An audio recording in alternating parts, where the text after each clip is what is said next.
All right. Good morning. Good afternoon. My name is Jason Flame, host of the Master Motivation podcast today, and I am excited to introduce our guest today, Mr. Michael Matsuda, who is the founder and president of the world's first and only martial arts history museum. It is an actual facility located in the city of Burbank. In September 2023, they will be celebrating their 24th year. The museum is considered the home for the martial arts worldwide, and as it continues to archive martial arts history. Michael Matsuda has been studying the martial arts for 56 years. He's the sixth generation grandmaster of the rare art of monkey kung fu. He was a former publisher of Martial Arts Magazine and was contributing editor for Inside Kung Fu and Black Belt Magazine for 20 years. He has authored a dozen published books and was recently nominated for the Emmy as a producer of the Rey Network TV series. Good morning, Michael. Thanks for being on the show. Good morning, Jason. Thank you for having me on here. Well, this is going to be a great chat because a lot of our viewers are martial artists and martial arts school owners. So I would love for you to tell them more about the Martial Arts History Museum. So can you start with that and just tell us how you started the museum? It's a crazy thing, we say. No, I'm thrilled to death to be here. Sorry for the phone ringing. We're here at the Martial Arts History Museum itself. So thank you very much for having me on here, Jason. The museum started in 1999. That's when we really started. And I started because I felt it was important. It was the right thing to do. Doing martial arts since 1967. So that makes me as old as dirt. I grew up with this. I remember Chuck Norris when he was a competitor. I remember a lot of these people I remember Gene LaBelle when he used to fight at the Valley Garden over here as a wrestler, and he Hmm. fight Rocky Johnson, The Rock's father. And I Yeah. remember back then I was a little kid. I mean, really small, but my dad was into wrestling, and he used to take me and my brother, and I'd see Rocky Johnson and Gene LaBelle all the time. So it was fun to see them and to grow up with a lot of these people that came here. It's a part of me, because I remember when Fumio Demura came here, when Bong Han came here, and all these people were just getting here. And even though I was still, 12, 13 years old, I was already into the martial arts in 67. So I was getting familiar with everybody. Hmm. But in a nutshell, I think it's an important thing to do to have a museum. I really do. There's nobody doing this. And I can tell you that there won't be anybody else doing it. It's a lot of work. And I tell you, it's a lot of work. And I put everything, blood, sweat, and tears. You guys know, as school owners, you know exactly what I'm going through. And you're putting your whole livelihood and everything on the line. And this is not a place where you have people coming and learning martial arts and paying, so much fee and all that money coming in. This is not like that at all. So you're depending on people donating and supporting the museum. So Hmm. it's very different. So you're really putting your life financially on the line. And that's what I'm doing. But I think it's the right thing to do. I really do. And I think it's important we have our history. Growing up with so many people, it makes it personal to me. Hmm. And to be there with Ed Parker and the internationals back in the early days, to know Ark Wai Wong back in the days, to know these guys who are just barely here. It has that personal touch, to me. It's touched my heart. I grew up with them. And Hmm. so I think it's important that we keep that history alive, and nobody's doing it. I worked for the magazines for many years, and they're great. I love magazines. Sadly, with the internet, they're all gone just about, and Right. it's gobbled them up. And a lot of our books are no longer printed.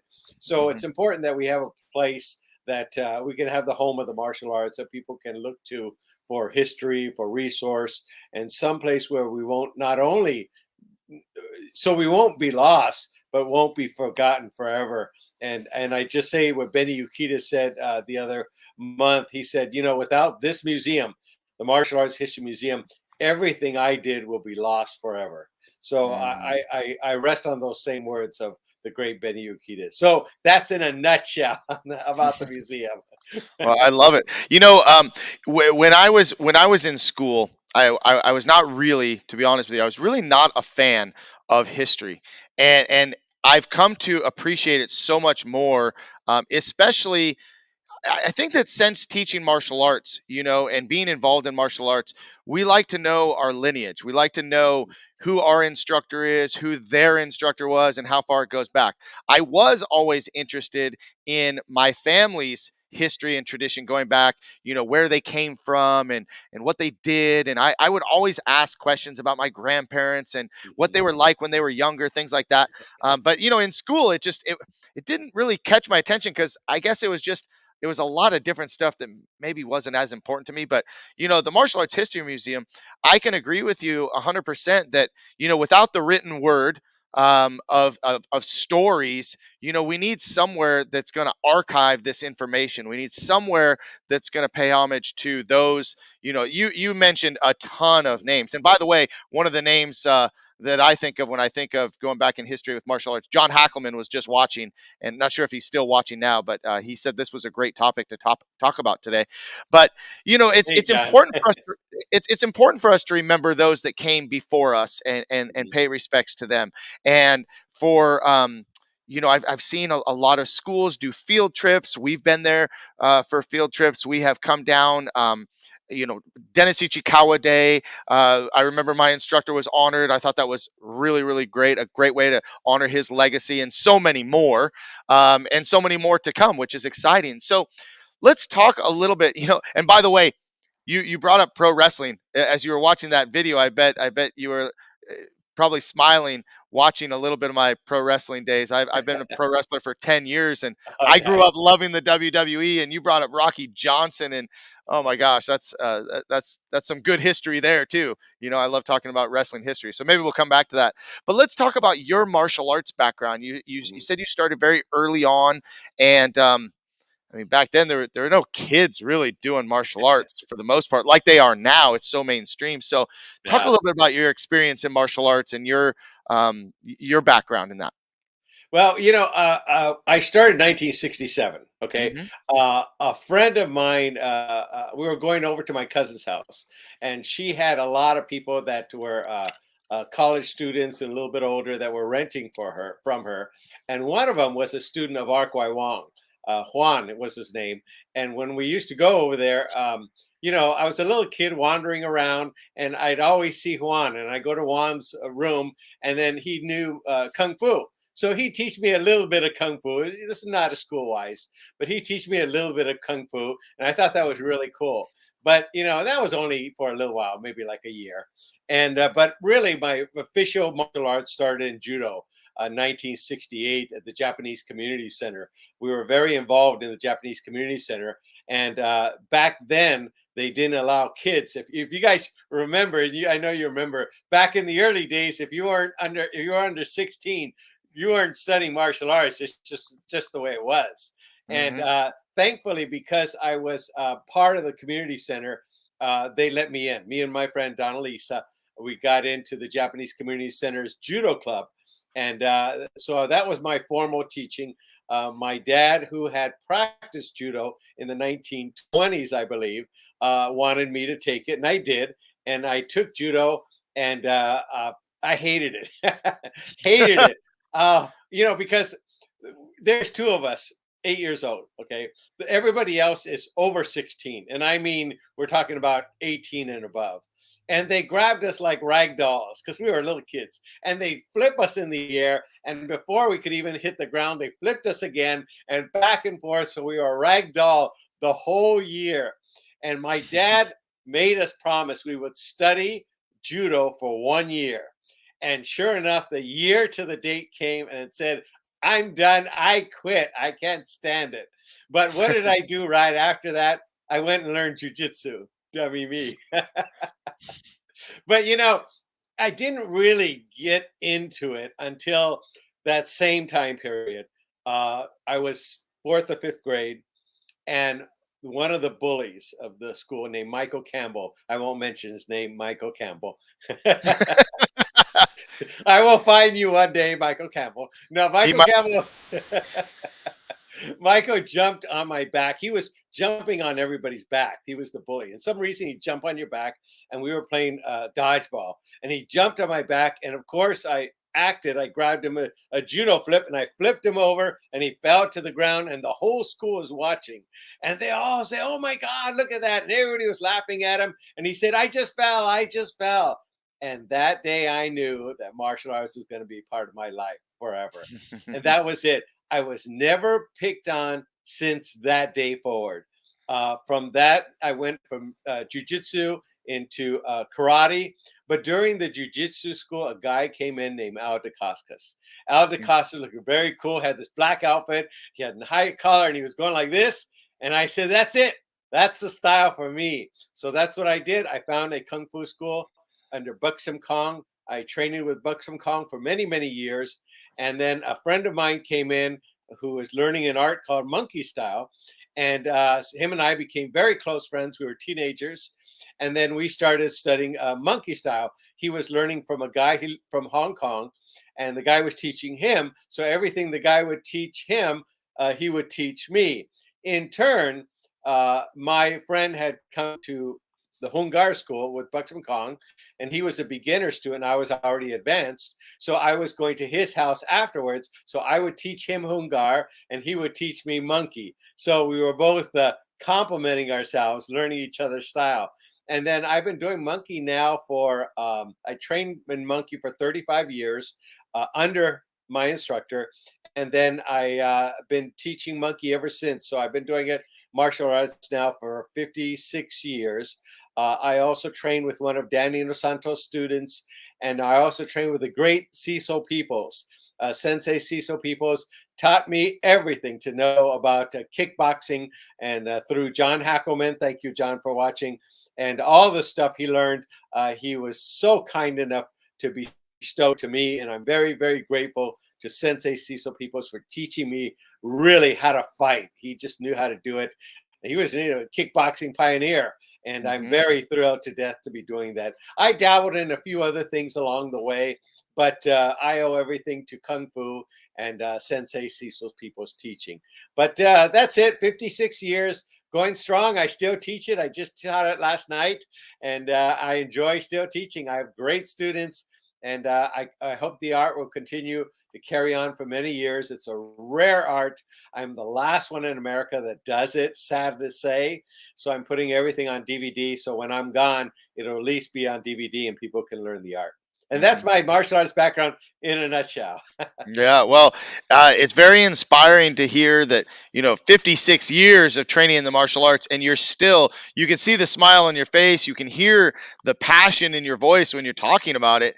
I only hope that in 20 plus more years, I'll be feeling that same way and talking that same way about martial arts, because I just think it's awesome. I mean, I've had some great instructors, and you've mentioned a lot.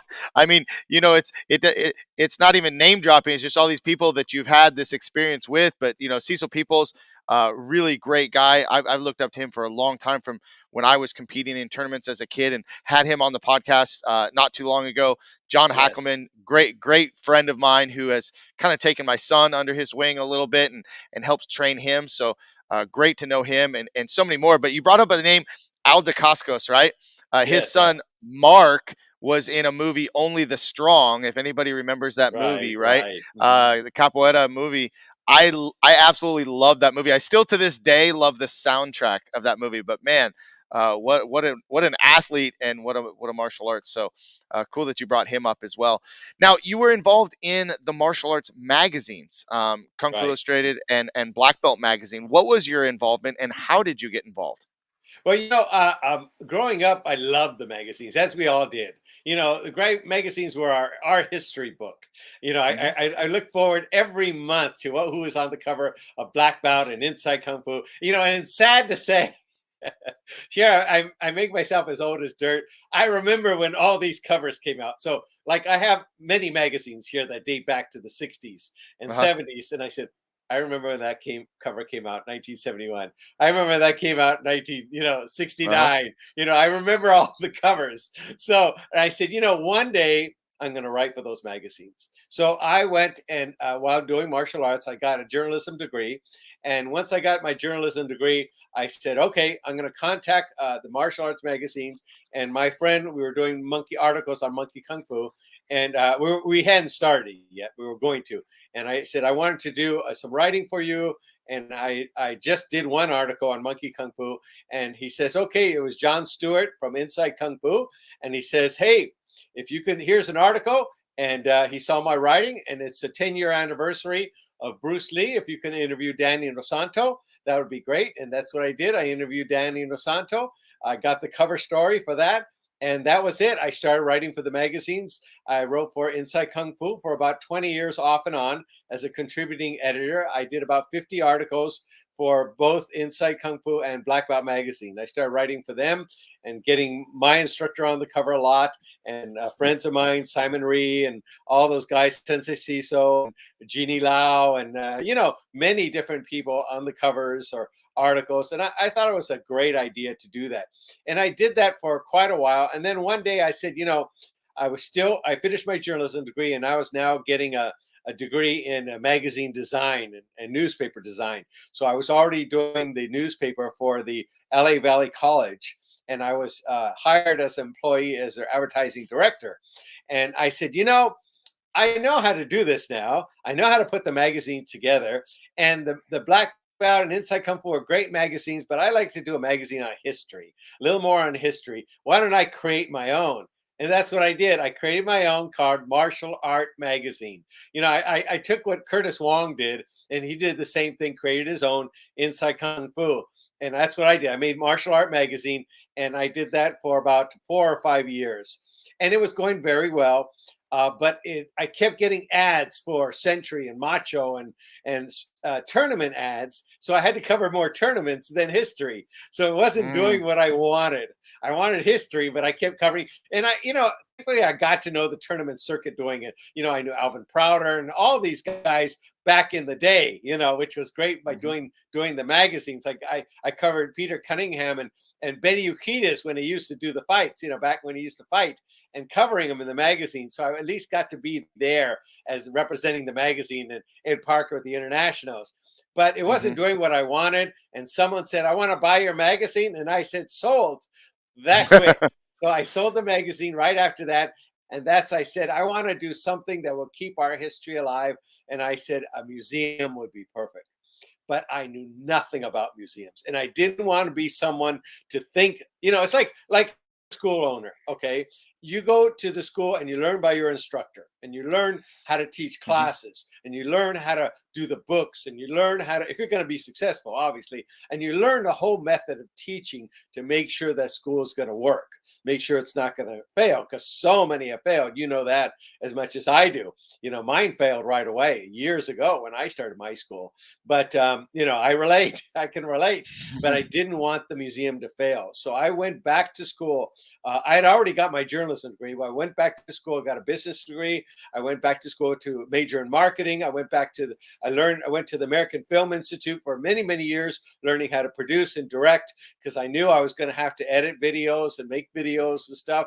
And I went to learn public speaking, and then I need to learn everything about PR, marketing. And once I got several degrees and learning all that and about museum studies and everything, and then I said, okay, 8 years later, okay, but I'm going to work all this time. I'm working as a producer. I'm working as a magazine writer. I'm working all that as employment during all this time. I'm going back to school.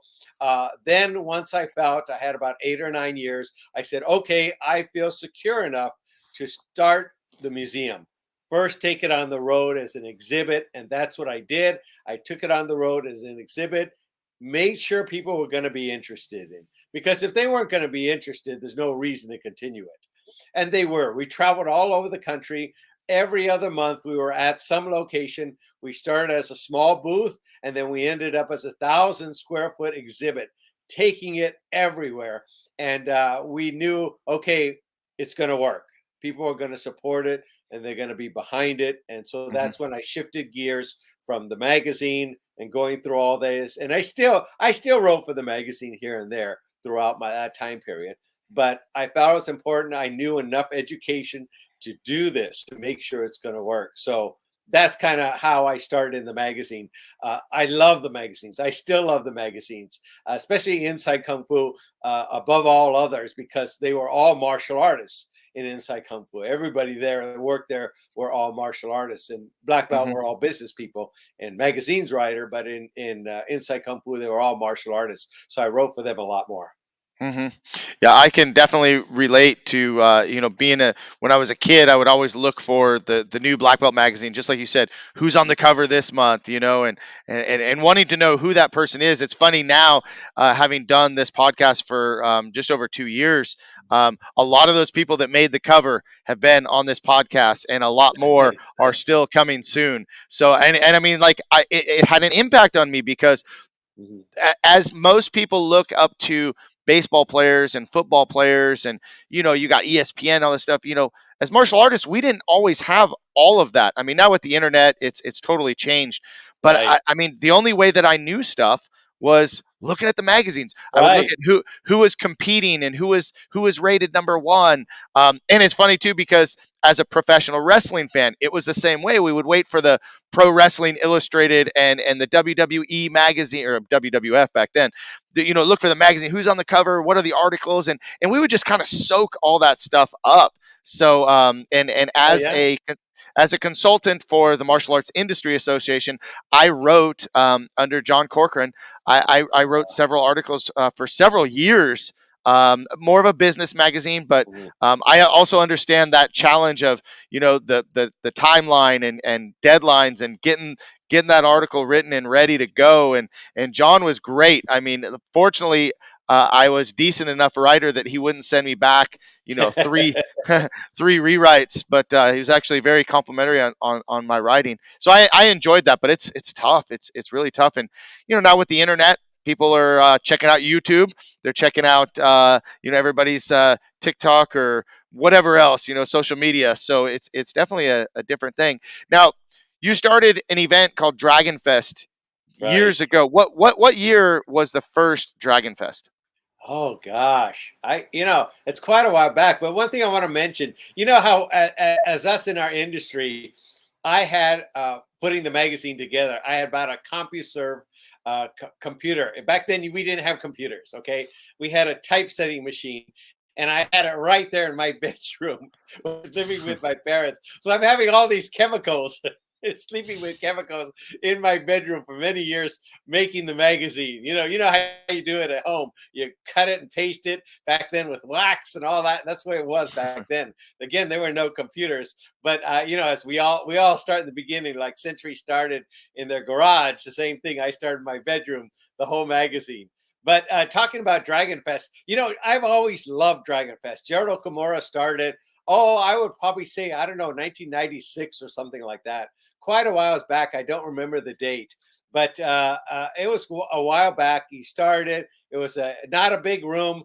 I remember Art Camacho used to tell me about it. Oh yeah, I'd go there and there would be like 10 tables. I'd walk around and that was Dragon Fest. And then eventually over the years, it got, more people came and he built it up really nicely. And I loved it.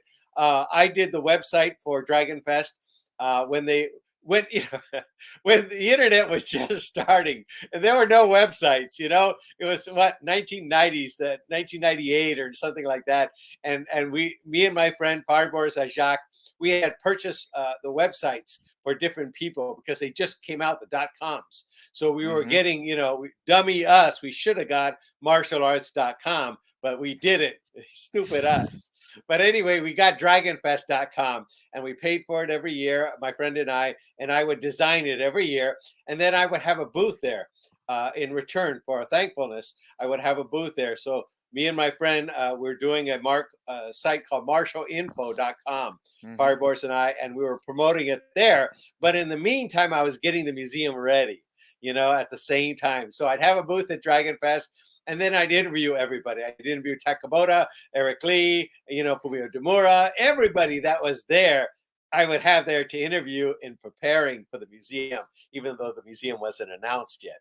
And then Hmm. when the museum was finally announced, I started doing our award ceremonies at Dragon Fest. So I'd be there on stage awarding the people because I didn't have a place, and I didn't have enough money to rent a place to do the awards. So Gerald Hmm. Okamura was kind enough to allow me to go on stage and do presentation. So I started doing presentations on the stage, and then he ran it for 9 years, and then after he ran it, he stopped it.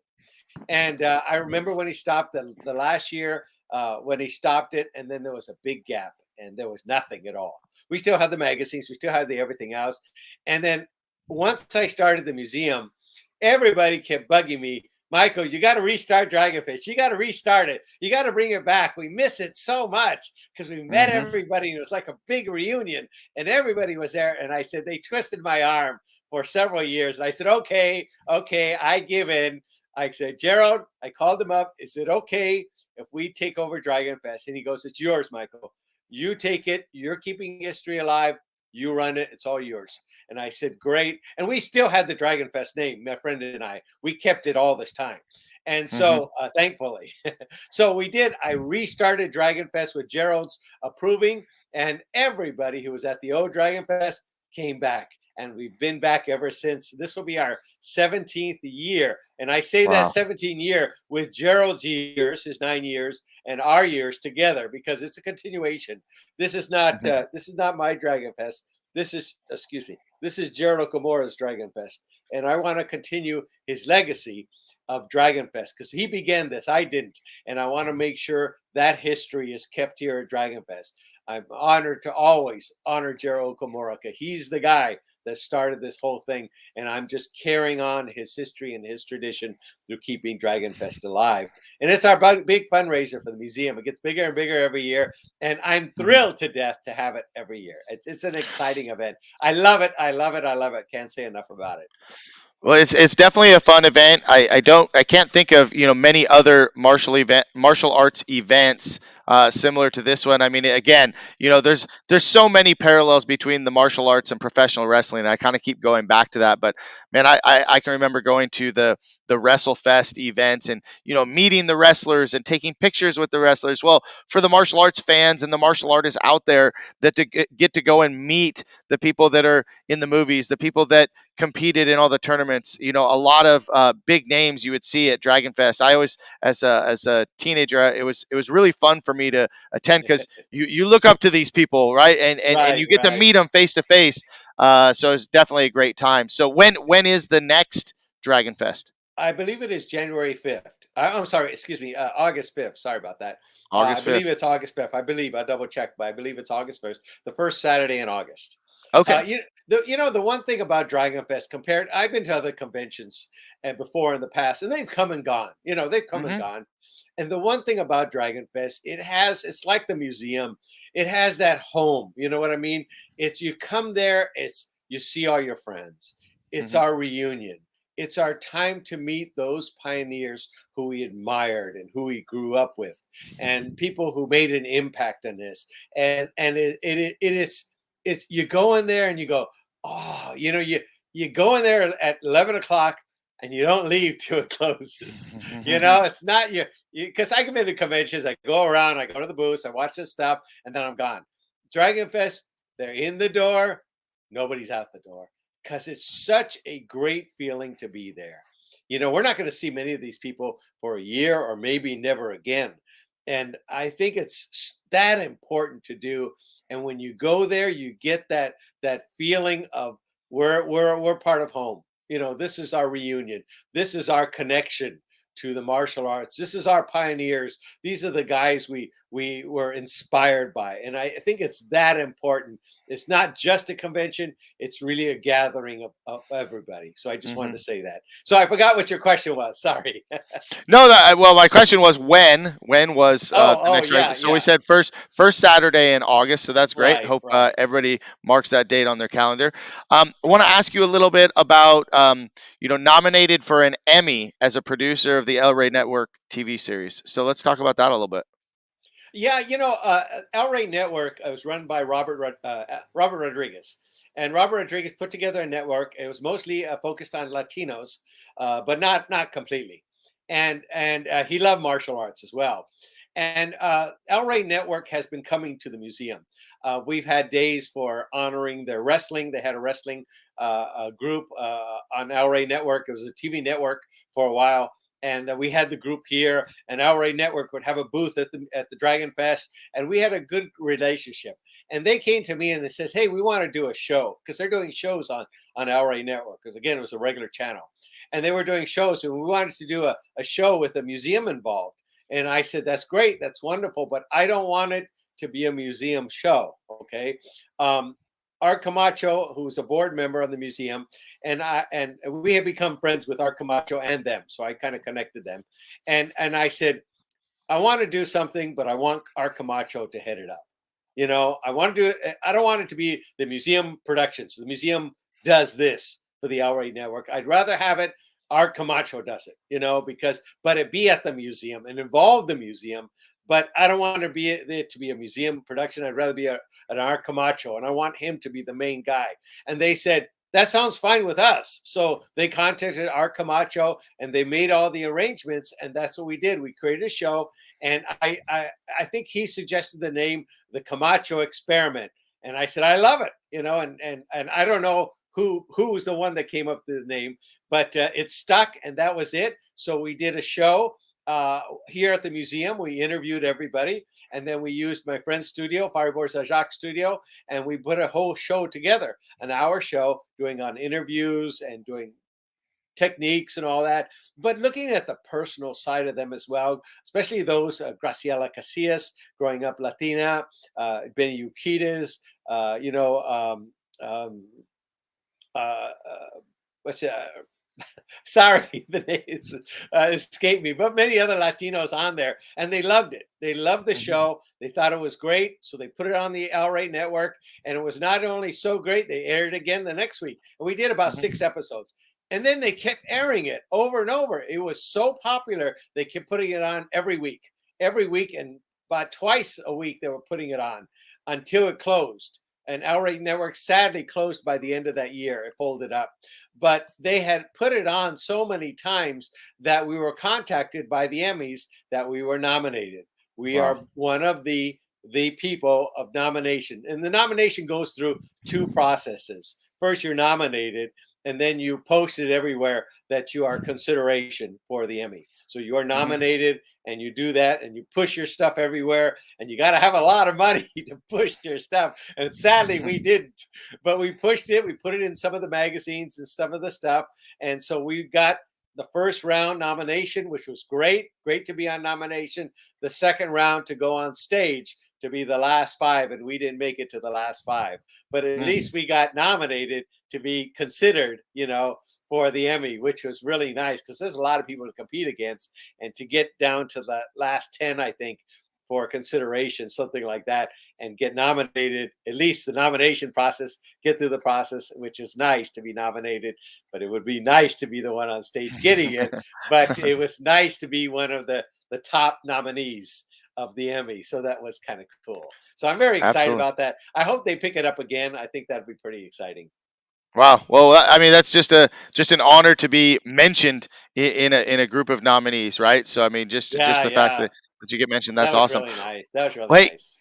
guys, if you are watching this live now and you have any questions, I appreciate everybody commenting so far. And sometimes when I pull this up, it says Facebook user because you might be on a platform such as Facebook where you're in a private group where it doesn't allow me to show your name. So if you want to tell us that you're watching and you want to comment with your name, or if you have any questions for Michael, please go ahead and comment with any questions so that we can get those answered for you. So I do have a couple questions for you. Since this is a motivational podcast, an inspirational podcast, we talked a little bit about your childhood and growing up, but what were things that you struggled with as a child that you may have carried into your adult life? Great question. Give me 2 seconds. I'm going to grab something from the shelf that connects to the LA network. Is that all right? Okay. Yeah, Okay, give me a absolutely. Go second. ahead. Okay. One thing that the Ouray Network inspired me to do, and I'll go back to your question in a second, is, as going to the American Film Institute, I learned how to produce and direct and to edit videos. And I said, I'm doing the museum, and I think it's great, and I think it's wonderful. and we have the museum's Hall of Fame, and I think that's wonderful. And we're doing books on the Hall of Fame and the biographies, and I think it would be really great to use the media to do other stuff, like A&E has their biography, and History Hmm. Channel has their biographies, and I think that's fantastic. I love biographies, and I said we need to do one for the museum, and that's what we've been doing. These are our biographies, and here's one on Mm, Sensei Cecil, Sensei that's awesome. biography, and that's what we do at the museum. We do these about once every 2 months. I've already done 20 of them. Cynthia Rothrock, Don Wilson, and so many more. And we're going to cover everybody in the Hall of Fame and more, not just limited to them, but and more to keep that history alive. And we do this all the time at the museum. We don't charge anybody for doing it. We put it together because it's going to be part of history. And if we don't do it, that Hmm. history is going to be lost. And that's one thing we do. And the Rey Network really inspired me to do that, to start doing these. And that's why we do these biographies. They're on Roku and other channels. People can watch them for free, or but they can buy them on Amazon. But I think it's important that we keep history alive. And that's what one thing we do. We do the biographies. So I just wanted to point Definitely. that out, talking about that. Yeah. Well, going back to my childhood, I'm a mix of races, and my parents were great parents. They were just wonderful parents. But growing up, the one thing that they really instilled in me, and something that my pastor later on instilled in me, he says, "You become who your friends are. You really do. You may be growing up whatever way." And I was brought up really well. Great parents. It was interesting time in the 70s, but there was a lot of prejudice and racism. Everybody knows that, and I don't harp on that. We just got to push forward through it.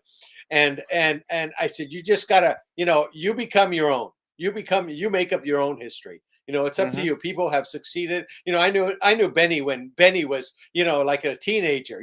I grew up 2 doors from Benny's relatives. Uh-huh. Lily Euclides at the time used to come over to my house because my mom was a seamstress. I grew up in the Latino area, and she was a seamstress. And Lily used to come over all the time. I was a little kid, and she'd have her dresses hemmed by my mom. So I'd see Lily since I was a little kid. So I've known the Euclides family forever, before they were doing martial arts. So and so I grew up in that neighborhood. And when I grew up, I wanted to make sure I had good friends. And that's what I did. I made sure those that I hung around with were good people, something that I wanted to be like, or were decent people. And I remember I was hanging around someone in high school and who wasn't so decent. And my mom says, "I don't like you hanging around him. He doesn't have a good influence on you." And without even a question, that next day we dropped being friendship. I never hung around with again because I felt my mom's advice was that important. And sure enough, through life, I think it's important you hang around those you hang around with, you become. You really do. So it's important to choose your friends, very wisely over the years. And I'm Hmm. very thankful. All the friends I've had, I can look back and say they were my motivation. They really helped me and inspired me. They helped me grow. It's like when you're trying to do a business, you want to hang around those who are doing well in their business, not someone who's Hmm. doing bad, doing well in the business, so you can learn from them. Hmm. They help mold you, and I'm very glad of that. My parents have instilled that in me, and no matter what has come across the years, in our lives, no matter what we face, we are our own. We are our own. We make the future for ourselves. We carve it out the direction we want to go. There's many directions we can take, and we choose the direction we're going to go. So we Hmm. just need to choose wisely. I think Hmm. that's important. But I think my friends have been my motivation. I've had great friends over the years, and I still talk to my friends in kindergarten.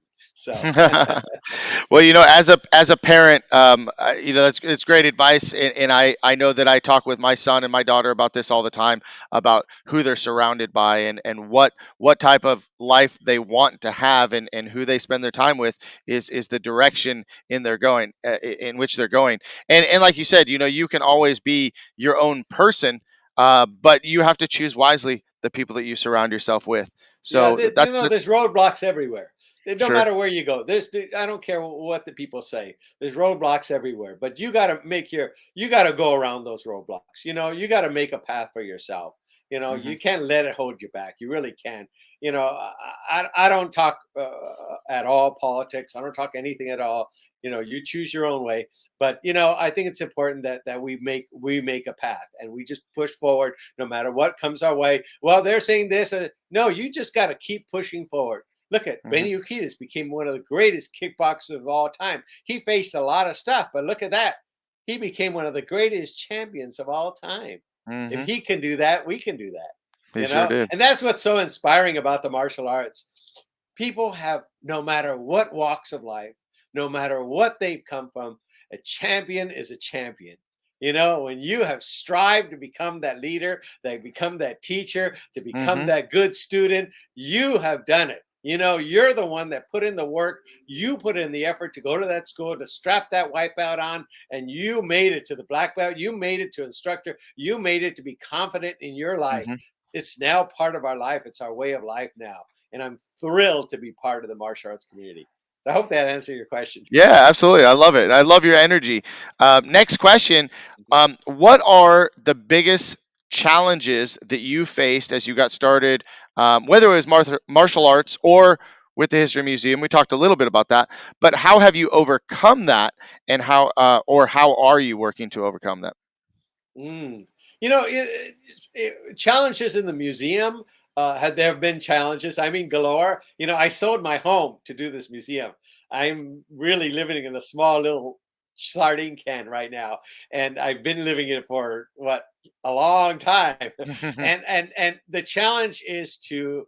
It's so important to me to make sure this history is kept alive, and selling my home and doing this because I felt this was the right thing to do. People say, I'm telling people, there would be never be another museum. I can tell you that without any doubt. It is so hard to do this. It really is. People say, well, what do you do? And the museum's not open. I said, I'm working 24 hours a day, almost. I'm Hmm. writing all the time. I'm making those biographies. I'm making those books. I'm marketing this stuff like crazy all the time, especially with social media. I'm filling out grants. I'm doing everything. And, and they say, well, there's so many martial artists, millions of martial artists. They should all be giving you a little bit. And I said, they don't. It's sad to say they don't. And I knew this going in, knowing the martial arts and, we're not, it doesn't make a lot of money, where martial arts schools don't make a lot of money and we're not all rich. We don't have all that. And I am so, how you say, honored and so thrilled when people that I know that are struggling are here. Here's $100. Here's $5. Here's $10. Knowing that they're not doing well and are giving to make sure this museum is going to keep history. Sensei So people is giving. Here's the I get from my retirement. I'm from my Social Security. I'm going to give you a little bit each month. People giving of their heart to make sure our history is gonna be there. And there are many people that have been a movie stars and all that who don't donate a thing, anything at all. They don't donate a dime. And I know they're so well off. And I can't have hard feelings about that. It bugs me, but I don't have hard feelings. It's up to them, what they want to do with their money. I can't tell them what to do. But I think this is so important to keep this history alive. I really do. And I'm willing to sacrifice literally my entire life, my livelihood on this to make sure our history won't be lost. So for challenges, I say the challenge is, I remember when we were on exhibit, taking it around, and a little girl came up, and we had a box for putting money in. And the little girl came up. She was, real small, about this small. And she came up and she said to her mom, I want to give my allowance to the museum. And she says, are you sure this is your allowance for the week? No, I want to give it to the museum. And then she put in her $5 for the museum. And look, it's touching me right now. I can feel it right now. It's touching me that these little people, these little kids, are giving up everything they have to help this museum. And so I think it's important that we band together. We're millions of martial artists across the world, and Hmm. if we just gave $5 each, What an impact that will make. What an impact. We're not making a ton of money. People don't flood into the museum, not like the natural history museum. They come when they can. We get the people in, but we're not big enough to get the schools in and all that. And so people donate of their heart, of their time to help us out. Benny Ukidas have done seminars for us completely free. Says they see some people's. Bill Ryusaki did seminars for us free. Bill, Richard Bustillo, all these people all did seminars completely free, and they donated 100% of the funds to help us out. So these are overcoming those challenges facing the museum. Hmm. People have been giving of their heart to support this great cause. So I think that's really important. So those really are the challenges I faced. Challenges throughout life, I think, has been my good friends that I've connected along the way, and my parents, especially my friends that have helped me through other challenges through life. Hmm. Well, thank you for sharing that, and I hope that people continue to help and share information about sometimes just sharing about the museum, and hopefully in some small part this video will help people understand what the history museum is, what it does, and what opportunities there are. And you and I can talk a little bit offline about some things when we're done. But as we get ready to wrap things up today, guys, if you are still watching live and you have any questions, please ask your questions now, as we have less than 2 minutes to go. And Michael, just my last question would be, uh, for martial artists, or just anybody in general, do you have any advice that you want to leave anybody with, or any quotes or thoughts that you want to share with people today? You know, um, Jason, we have this one opportunity, and this is it. I can tell you without a doubt, we have this one opportunity that our history won't be lost. The Martial Arts History Museum. This is it. This is our opportunity. We've had tours of kids come in here, and I ask them every time, how many people know who Bruce Lee is? And not a single one has ever raised their hand. If our most popular martial artist can be remembered today, imagine our history is going to be lost forever. So I say this without any reservation. Uh, our history is important, and without the museum, our history is going to be not only lost but forgotten forever. So I encourage everybody to support this great cause. We do a lot of humanitarian stuff, a lot of events here at the museum. Come on board the museum. We don't, this will never come again. We'll never have this opportunity again. So I encourage people to come on board. Let's make sure our history will continue for many generations.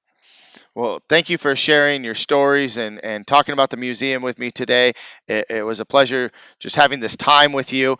And as we get ready to close things today, I'm going to play our final video and hang out for about a minute so we can have a chat right afterwards. But I want to remind everybody to tune in again this Wednesday for our next Master Motivation with Mr. Chris Enegren, the mayor of Moore Park, my hometown, and also so many more great guests coming up over the next several weeks, Mondays and Wednesdays now. Gosh, I think I'm booked all the way through October. So if you are interested in becoming a guest, or you know someone that would make a great guest, please feel free to message me, let me know, and I would love to feature them on the show. But for now, have a great day, and thank you, Mr. Michael Matsuda, for being Thank on you, the Jason. show. Thank you. Thank you very much. All right, guys, we will see you next time. Make it a great day, and if you're here in Moore Park, stay dry because it's wet in California today. Unusual, but stay dry. All right, guys, take care. We'll see you soon.